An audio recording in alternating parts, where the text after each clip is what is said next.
morning guys! Part 3 na nga pala to ng celebration ng birthday ng tito ko.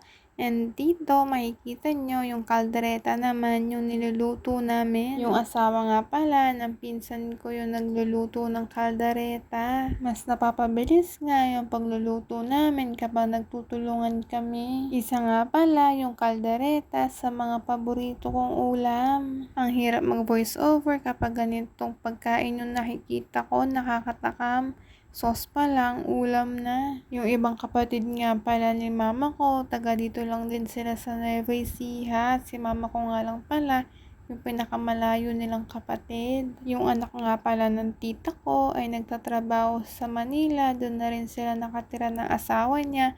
Kaya kapag umuwi sila ng Kabanatuan, sumasabay na lang kami. Pinilit ko na nga pala mag voice over ngayon kasi mamayang gabi may pasok na naman ang Disney Princess nyo. 5 days nga pala yung trabaho ko, tapos yung off ko ay 2 days. Kaya dun ko lang sinisingit yung pag-voice over. Malapit na nga maluto tong kaldereta. Tapos bumili pala sila mama ng pakwan kanina nung pumunta sila sa palengke. Isa pala yung pakwan sa paborito kong prutas. Pero yung gusto ko sa pakwan ay yung seedless. Tamad kasi ako magtanggal-tanggal ng mga buto.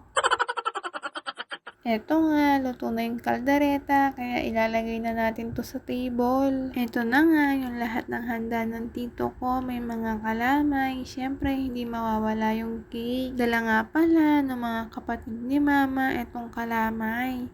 Tapos, meron din kaming sisig, cassava, pichi-pichi ng Don Benitos.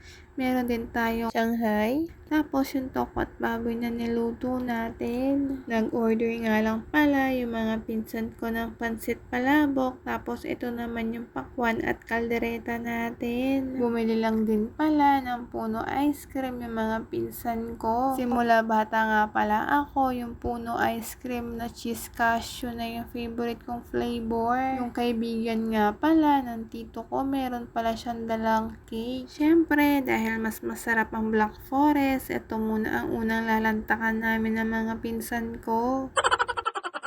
Inaaya nga pala ako, uminom ng mga pinsan ko. Ang kaso, sabi ko, pas, inaantok ako, tsaka hindi naman ako umiinom. Habang nasa kwarto pala ako, eto yung ate ko, dinalhan ako ng cake. Hindi pala ako mahilig sa cake, pero dahil ito ay Black Forest, kaya eto, titikman ko. Pasensya na kayo kung ganito yung boses ko, masakit kasi yung lalamunan ko, at may sipon din ako. 2 gabi nga lang pala kami dito sa Kabanatuan, kaya eto, kinabukasan, pauwi na rin kami. Dito nga pala kami, dumaan sa SLEX, kasi nung papunta kaming Kabanatuan, na traffic kami. After namin mag CLX, ay mag SLEX kami, tapos NLEX.